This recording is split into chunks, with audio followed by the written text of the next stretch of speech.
Vamos falar sobre yoga. Tudo aquilo que você nunca quis saber sobre essa incrível filosofia ancestral. Eu sou o Malakini Dias e estamos começando mais um Yoga Talks. O episódio de hoje é sobre mantra, ou seja, os sons de poder, a vibração sonora que nós utilizamos nas práticas e nas vivências de yoga.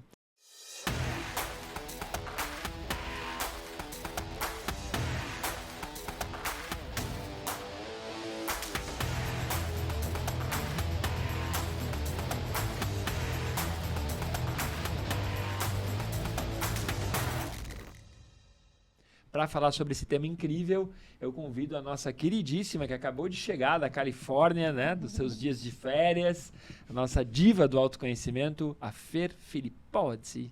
Olá, olá! Muito bom dia, boa tarde, boa noite para todos os que nos assistem, para todos os que nos ouvem. E é isso aí, vamos falar sobre mantra. E eu aposto que você não sabe quase nada sobre mantra, então fica aí com a gente para descobrir. Ótimo! E convoco também para a nossa banca, nosso queridíssimo cofundador do podcast, especialista em soft skills, Vilmar Duarte. É isso aí, sejam bem-vindos. Hoje vai ser tijolada já pré-anunciada pela Fer. Então a ideia é essa, que você entenda um pouquinho sobre mantra. Você não vai aprender tudo sobre mantra hoje, porque nós ensinamos, né, essa prática, nós fazemos essa prática nas aulas. Então você é muito bem-vindo para conhecer um pouco mais profundamente depois que escutar desse episódio e se interessar. Você não vai aprender tudo sobre mantra, até porque eu também não sei tudo sobre mantra, então... Não sei se tem alguém que sabe tudo. Mas, já fica aí o recado que se você quiser conteúdos extras, a gente tem um grupo no WhatsApp, que a gente tem mandado conteúdos extras sobre cada um dos temas. Então, se você ainda não faz parte, manda aí um recado pra gente e pede para entrar. No link do meu Instagram, no Linktree do meu Instagram, tem lá um botãozinho, você aperta aquele botãozinho e já entra direto pro grupo, totalmente gratuito. Se não, você pode mandar uma mensagem e nós te incluímos no grupo do WhatsApp. A ideia é que você receba conteúdo prático e teórico, além daquilo que nós publicamos aqui. Muito legal! Muito legal! Hoje também quero deixar registrado aqui que enviaram um comentário no nosso podcast Mitos de Shiva, pedindo para contar a historinha do elefante de Ganesha. Então, aguenta firme aí que nós vamos contar essa história. Já aproveito para mandar um beijo então para o pessoal lá de Itajaí, da Praia Brava. Beijo, Lê, por estar acompanhando todos os nossos episódios. Estamos juntos. Isso aí. Muito legal. Muito legal. Muito A legal. próxima temporada, em vez de Yoga Talks, você chama Muito Legal. Uma boa, hein? Super. Mantra. Para contextualizar um pouco você que talvez não esteja acompanhando todos os episódios, nós estamos trazendo a cada episódio uma etapa de uma prática completa de yoga. Então, nós temos uma metodologia que chama-se Swastika Yoga, ou seja, o yoga que nós ensinamos, e este yoga ele é dividido em 8 partes. Cada parte da aula tem um objetivo, tem uma função e também prepara para a etapa seguinte. Isso é muito legal.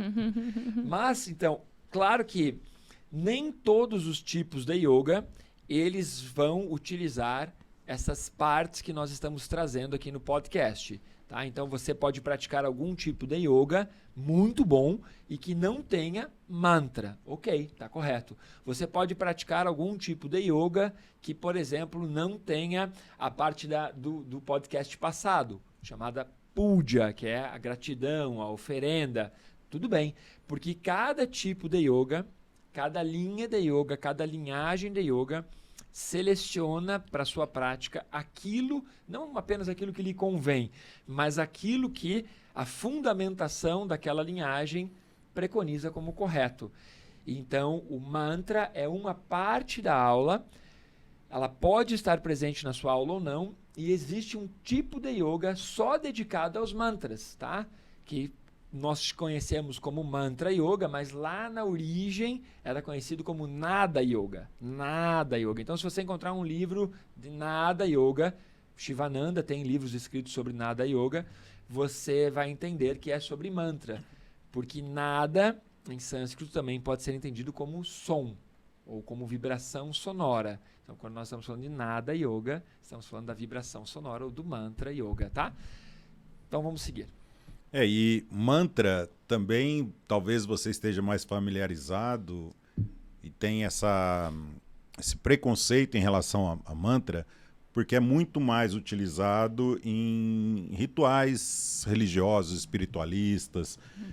Então, o mantra, e não só, também, por exemplo, festival de música, é utilizado mantra, você não se dá conta, mas tem mantra ali envolvido.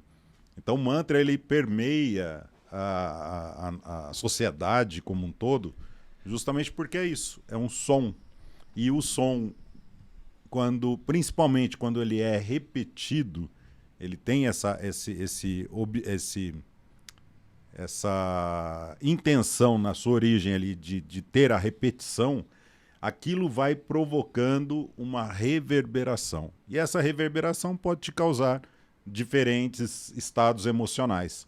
E justamente por isso que é utilizado em rituais espiritualistas e coisas assim. E trazendo para a nossa prática de Swastika Yoga, cada uma das partes tem um objetivo e uma finalidade de estar ali na prática e de estar naquela ordem.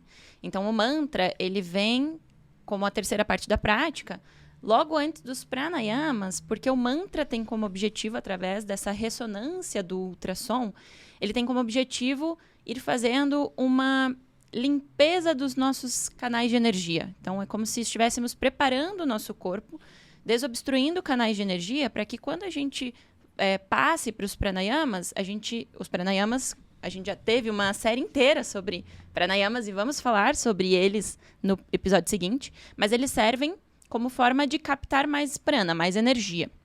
Então, a gente utiliza os mantras logo previamente aos pranayamas com esse objetivo, de que os nossos canais de energia estejam preparados para receber esse acréscimo de energia. E eles atuam realmente, né, mantras são o quê? Vocalizações de sons e de ultrassons. Então, eles atuam nessa parte mais sutil da ressonância das ondas. Boa. Toda vez que nós estamos falando em mantra, então, para que fazemos mantra numa prática de yoga? Acho que esse é um ponto que as pessoas querem saber. Os mantras, eles vão atuar por meio de uma frequência, de uma vibração, né? E essa vibração, ela é dividida para nós, seres humanos, nós vamos dividir ela, entender ela, estudar essa vibração sonora da seguinte maneira: os sons e os ultrassons, ou também uma categoria que são os infrassons. Né? Essa é a vibração em hertz. O som é aquilo que é audível para a nossa constituição e construção do nosso ouvido interno, nosso ouvido externo, toda a estrutura do nosso aparato que capta os sons. Mas existem os sons que são inaudíveis. Eles existem, mas o nosso ouvido humano não é capaz de escutar. Tanto que quem adestra cachorros, por exemplo, usa muitas vezes um apito que você sopra e você que está soprando não escuta. Mas o seu cachorro vem de longe correndo, porque ele escuta. Tem cantores, uma curiosidade, tem cantores que alcançam notas tão baixas, ele não escuta, ele sente reverberando, e só consegue se escutar nos equipamentos. Olha que louco. Então, quando nós estamos fazendo mantra, então para que fazer mantra na prática? Porque nós queremos a vibração sonora do som e principalmente a vibração que atua numa frequência chamada de ultrassom. Então, mantra são sons e ultrassons. Essa frequência que atua nessa vibração de ultrassom, ela tem uma finalidade: gerar uma vibração nessa frequência de ultrassom que atue por ressonância em seus meridianos energéticos. Então, quem toca instrumento musical ou quem já afinou instrumento musical pode fazer esse experimento em casa. Se você tiver 2 violões ou 2 violinos, você afina eles exatamente na mesma afinação, e aí você põe um violão numa parte da sua sala, pega o outro violão e toca no outro canto da sala, começa a tocar e você vai perceber que aquele violão que está longe de você, as cordas vocais começam a vibrar. Vocais não. As cordas vocais não, muito obrigado. As cordas do violão, elas começam a vibrar exatamente tal como você está tocando o seu violão. Isso acontece por ressonância. E o mantra, então, quando você faz o Om, Om, Om, ou Om, Om, você está produzindo uma vibração sonora, audível, mas o que importa é o ultrassom embutido, que vai atuar por ressonância nos seus meridianos energéticos e nos seus chakras, sim, nos seus centros de força. Nós teremos um episódio sobre isso, acho que o próximo? Pranayama, a gente vai falar um pouco sobre isso, mas nós vamos provavelmente na nossa listinha lá dos tópicos tem um episódio só sobre chakras, tá? Sim. Vou passar a voz aqui. E essa ressonância é tão forte que até não se recomenda, por exemplo, que militares atravessem pontes marchando, porque essa vibração é tão intensa que pode fazer com que a ponte acabe quebrando, pela vibração mesmo da ressonância. Sim, se todos estão marchando, no mesmo ritmo, na mesma frequência, se isso entrar em ressonância com a estrutura de concreto da ponte, pode produzir, sim, um estrago. Tanto que quando é um padrão militar, quando eles vão atravessar a ponte, a pessoa que está responsável por aquele pelotão, ele fala, quebrar o passo. Aí todo mundo passa a ponte andando, passou a ponte, voltam a marchar. Vale a pena até buscar aí no Google, no oráculo, busca lá a ponte Golden Bridge. Não é Golden Bridge, é a Tacoma Bridge. Tacoma Bridge. A Tacoma Bridge. Busca lá. Ela foi construída com toda a estrutura, com toda a pesquisa feita pelos engenheiros de cálculo, ou seja, usaram a quantidade de cimento correta, a quantidade de ferro correta, as pedras corretas, tudo. Mas ela caiu, ela ruiu, porque era uma ponte com cabos de aço suspensa e eles calcularam se tivesse ventos, se tivesse brisas, mas eles não calcularam um vento ou uma força do vento contínua e ininterrupta por um período prolongado. E isso fez com que os cabos de aço fossem vibrando. Essa vibração foi produzindo uma ressonância e quando você assiste no Google a filmagem da ponte dançando e o concreto curvando e fazendo ondulações, inacreditável. É inacreditável. Parece que é feito de Hollywood. E a ponte ruiu. E o filme é preto e branco. Exato. A ponte ruiu a ponto de fizeram daí os laudos, os estudos e descobrindo que ela quebrou por quê? Ressonância. E claro, você vai usar ressonância também quando vai no dentista. Você usa ressonância quando machucou e vai no médico e o fisioterapeuta vai te tratar lá com ultrassom. Ele vai fazer, vou fazer aqui um aparelhinho de ultrassom. Você não escuta nada. Aí ele te cobra lá R$800 a sessão, passa um ultrassom no seu joelho e você não escuta nada. E ali você não atribuiu nenhuma causa mística ao ultrassom. Mas aí quando você fala em mantra, no yoga... religioso. Isso é um cântico religioso. Espiritualista, devocional, isso é místico. Não, é o mesmo efeito, é o mantra. Sabe aquelas ilhas em Dubai que construíram? Aquelas ilhas que são para ser vistas do espaço e tudo. O processo que eles utilizaram para solidificar a areia foi ultrassom. Sim. Então eles foram empilhando areia, e aí uma broca, essa broca ela vibrava, mas não era a vibração mecânica que importava, era o ultrassom emitido, a frequência que fez com que a areia fosse solidificando num mesmo processo que levaria centenas de anos, através do ultrassom. Então, quando você está fazendo mantra, fazendo Om na sala, faz valendo, hein? Põe rava, põe energia naquilo, põe tesão naquilo que é forte. É física, mais pura física. Os sons que a gente emana através do mantra, ele é vocalizado, então é audível. Mas cada sonoridade, cada nota emitida, uma nota musical, ela é composta por harmônicas. Ela não está sozinha. São essas harmônicas que estão no campo inaudível. Então, quando você... a gente começa a entrar num papo muito técnico, não é o objetivo aqui. Mas e a origem disso? Quem que descobriu esses negócios de harmônica, que está num campo inaudível? Imagina que algum tempo atrás não existia iPhone, não existia celular. Não existia televisão, nem rádio. Então as pessoas tinham muito tempo livre. Então sentavam-se pessoas e ficava emanando alguns sons. Eles perceberam que aquilo ali mexe comigo de tal forma.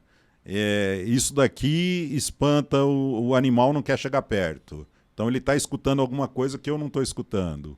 O que está acontecendo? E eles começaram, através de experimentações por anos, por séculos, até chegar nos dias de hoje, que hoje já tem comprovação física, científica, do porquê que tudo isso acontece. E tem que pensar que também nessas gerações mais antigas, não é só que eles tinham mais tempo livre, porque é uma mentira. Porque eles tinham que fazer muita coisa, porque eles tinham que caçar, eles tinham que colher, eles tinham uma demanda de tempo, eles tinham que montar o abrigo para dormir, fazer a fogueira. Eles se ocupavam. Eles se ocupavam, né? Mas tinha pessoas específicas para fazer isso, né? Sim, mas a questão é que eles dedicavam, não todas as pessoas, mas esses mestres ancestrais, eles dedicavam tempo muito maior do que a gente dedica hoje ao autoestudo, à autoobservação. E essa autoobservação também fez com que eles fossem percebendo que, quando a gente ficar repetindo esse tipo de som, todo mundo fica mais feliz. Quando a gente ficar fazendo esse tipo de mantra, ou essa música, esse cântico, todo mundo fica com sono. Todo mundo chora, né? Droga, aquele morreu. E aí, os mantras, sim, os mestres ancestrais foram testando isso por gerações e gerações e gerações. E os mantras que hoje nós usamos no yoga, na maior parte dos yogas sérios, são mantras que já foram testados por muitas e muitas gerações. São mantras que eles trazem muito mais no seu bojo efeitos positivos. Então, por isso que também não adianta você pegar e ir buscando e sair fazendo qualquer mantra. O legal é usar aqueles mantras que já foram testados e validados por gerações. Então, é por isso que existem muitos mantras poderosos, mas a maior parte das escolas de yoga concentra em qual mantra? O Om. O Om. É o mais forte, é o mais antigo, é o mais poderoso, é considerado, olha que interessante, poeticamente, o Om é considerado a primeira vibração sonora do universo. Então é poético, né? A primeira vibração sonora do universo. Então, quando você está fazendo o Om, significa que centenas de pessoas ou milhares de pessoas ao longo dos séculos realizaram esse mantra por muitas e muitas vezes. Então, essa ressonância está vibrando. Quando você faz o Om, ele vibra na mesma frequência de determinado centro de força. Ele atua de maneira muito positiva e saudável no seu desenvolvimento.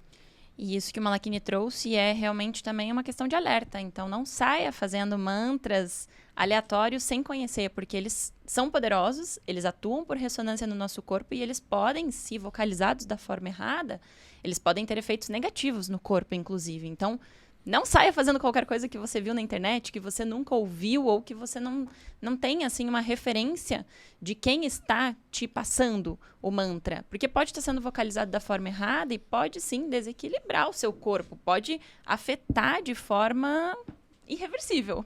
Olha, isso foi para botar medo, hein? Mas é. Olha isso, hein?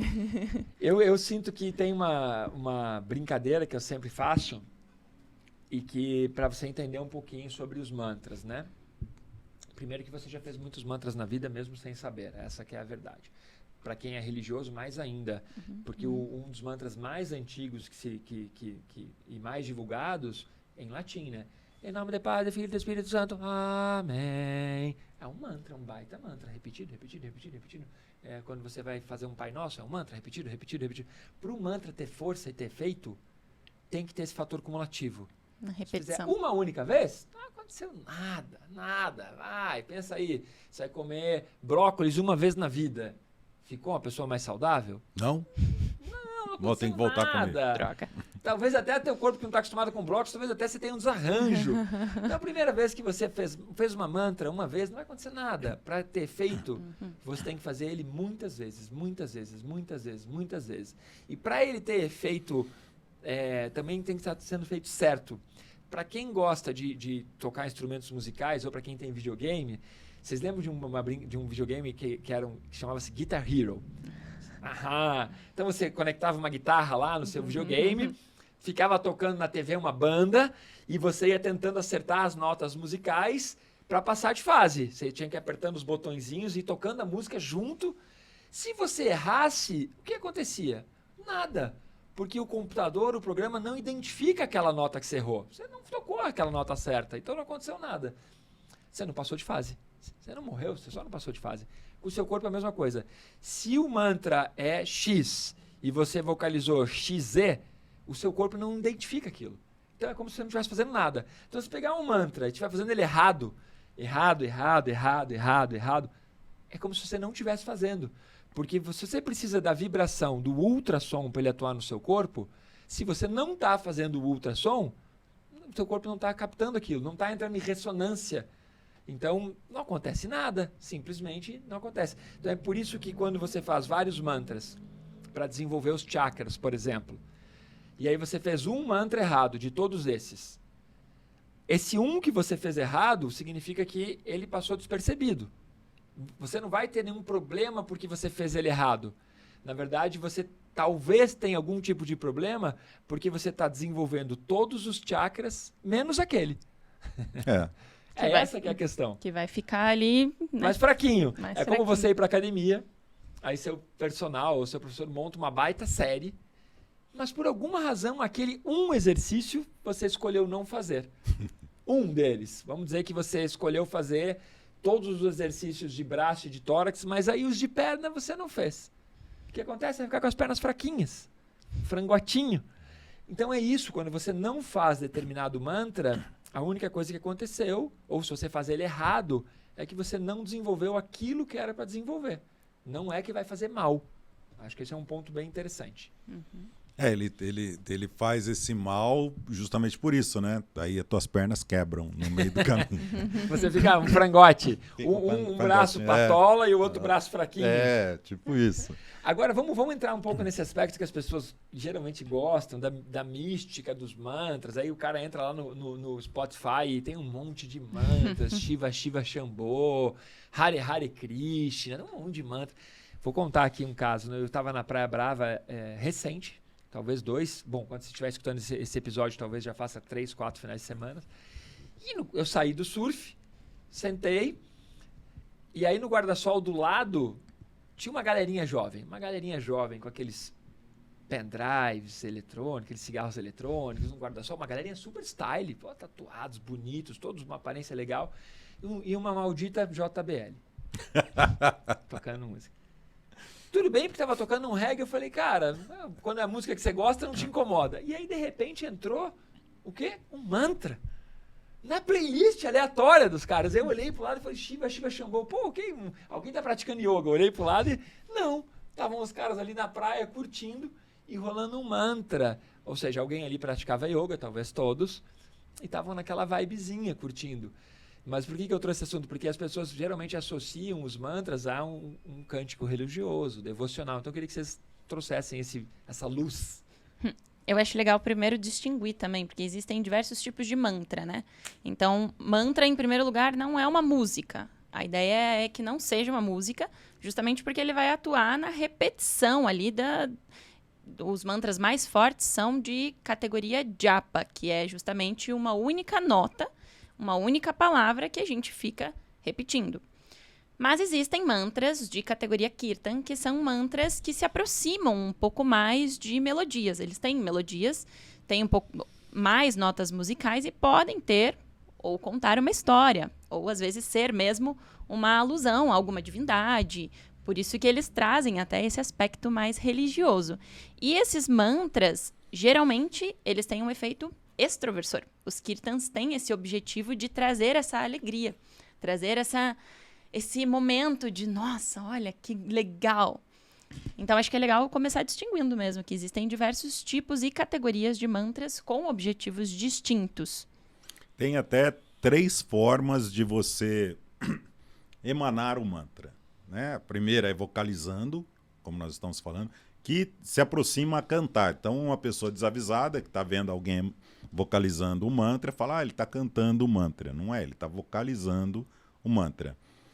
A segunda forma é manássica, com a mente, você não emana o som, você mentaliza aquele som, que ele reverbera só para você ali, talvez ele seja até mais, talvez não, ele é mais forte do que o vocalizado.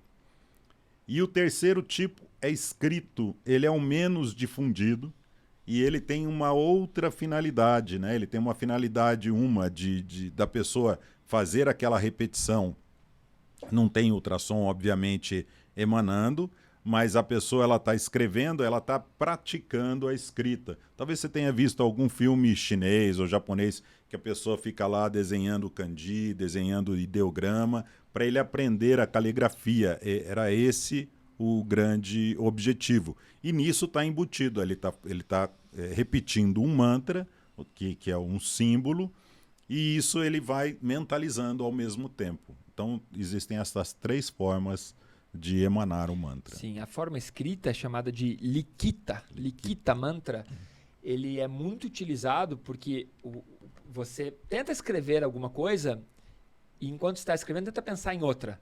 Você escreve a outra. Exato. Então, toda vez que você está escrevendo o mantra, você está fazendo o mantra mentalmente, Manasika Mantra. Então, o Likita ele traz a versão mental junto com a versão de escrita. E esse Likita Mantra, geralmente, ele é feito de uma forma muito legal. Você pega uma página em branco, uma página de caderno, uma página 4, e você começa a grafar o Om. Aí você faz até você preencher a folha inteira. Você fica lá, Om, Om, Om, Om. Ou seja, aquele tempo que você levou para escrever aquela página, você estava totalmente imerso e concentrado naquilo. Uma vez ou outra você dispersou. Aí você fez essa página, legal. Quando você vai fazer esse exercício de novo, a ideia é que você, agora eu vou escrever um pouquinho menor o meu Om. Aí você já colocou algumas vezes a mais o Om. Aí na outra vez, um pouquinho menor, um pouquinho menor, um pouquinho menor. Para que ir diminuindo o tamanho da letra? Porque você precisa de mais destreza. Você precisa estar mais focado, mais concentrado. E isso faz com que entre no tipo de mantra que a Ferzinha trouxe com o nome de japa. Então, japa significa repetição. Então, toda vez que você está fazendo um mantra muitas e muitas e muitas vezes, você está atuando como um japa. E é a repetição que produz o efeito de concentração. Ou seja, água mole em pedra dura, tanto bate, tanto bate, tanto bate, tanto bate, tanto bate, tanto bate, tanto bate, até que fura. Então é isso, você vai fazendo mantra. E o que a Ferzinha trouxe com o nome de Kirtan, que são os mantras mais alegres, mais extrovertidos, eu gostei de que ela falou que contam histórias, fazem alusão. E Ferzinha, daí eu queria te fazer uma pergunta, então eu não posso falar que estou cantando mantra? Não. Cantar não, você está vocalizando um mantra. Qual foi a palavra mais rebuscada que o Vilmar usou? Entoando. Entoar o mantra. Entoar um mantra. Aí, Porque justamente não é uma música. Se eu sou um cara mais gosto da aura mística, das coisas ocultistas, eu falo que eu estou proferindo o mantra, que eu estou, né? Pô, é isso aí. Então, os mantras, eles são vocalizações de sons e ultrassons que visam atuar nos nossos meridianos energéticos, mas também no nosso corpo emocional, ajudando a conquistar mais introspecção, no caso dos mantras que são chamados de japa, mantras para introversão, concentração, e para gerar mais extroversão, no caso dos mantras que são os kirtans. E aí esses são mais festivos, mais alegres e tal. E a pessoa às vezes chega para mim e fala assim, cara, Vilmar, eu não acredito nesse negócio de mantra. E a pessoa acredita no Big Bang. E a pessoa ela acredita no Big Bang porque a ciência gravou um som que na cultura hindu, na filosofia do yoga, esse som é o som mater, é o som raiz, é o som, principalmente o Om, né? É esse som do universo, que é gravado hoje em dia, é gravado. Então, se você vocalizar os mantras da forma correta, ele vai reverberar em você por dois motivos. Uma é essa percepção da ressonância. Se você estiver bem concentrado, se conhecer bem, tiver com o corpo preparado para isso, você percebe. E o segundo motivo é porque esse som já foi feito por muito tempo, por muitas egrégoras. Várias pessoas eventualmente estão fazendo naquele momento que você está fazendo, porque tem os fusos horários, tem várias pessoas ao redor do mundo fazendo, vocalizando esse som. Então você sente, você tem essa energia também que está reverberando todo mundo junto com essa história de milênios, né? Sim. Bom, o mantra, ele traz também muitos resultados, muitas vantagens, benefícios para quem o pratica.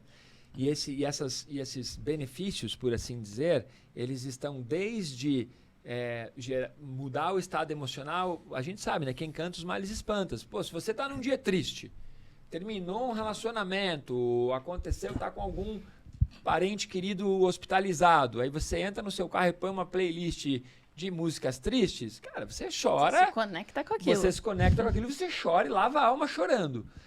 Mas se você tá um pouco triste, aí põe uma playlist mais animada, não sei o que, pronto, você também muda um pouco o estado. Eu gosto de um podcast, né, que eu sigo, que é um cara que eu admiro e acho divertidíssimo, que é o Ninja. E aí o Ninja tem uma hora, num programa desses de podcast ou de TV, estão entrevistando ele, perguntam, Ninja, o que você faz quando você está meio triste, quer se animar? Ele falou, tem 2 coisas que você faz. Primeiro, você põe uma música agitada e sai dançando, e sai felizão, não sei o quê, ou arruma uma treta. Que aí você para de ficar triste na hora. E é muito engraçado, porque sim, quando nós escolhemos a música que está tocando no nosso carro, isso muda o nosso estado emocional, nossa vibe de como nós vamos chegar no lugar. Então a gente tem que estar atento aos mantras, porque eles têm esse poder. Mas fora isso, olha os efeitos bacanas. Eu estou aqui com esse livro chamado O Poder do Mantra, mergulhe no intenso universo sonoro do yoga antigo. Eu conheço o autor desse livro, o Caio Mello e Ricardo Mello, e daí ele traz aqui uma parte que eu separei, que são assim, diversas consequências da execução do que o mantra desencadeia. Ele pode serenizar, tal como ele pode energizar, adormecer ou despertar, aumentar o fôlego e a coordenação respiratória, educar a dicção, aprimorar a caligrafia, no caso do Likita Mantra, compreensão do sânscrito. Isso aí. Vamos dizer que você está fazendo mantra. Tudo bem que a gente falou que os mantras são para atuar de uma maneira, mas, o que eu estou vocalizando, né? Quem é Shiva?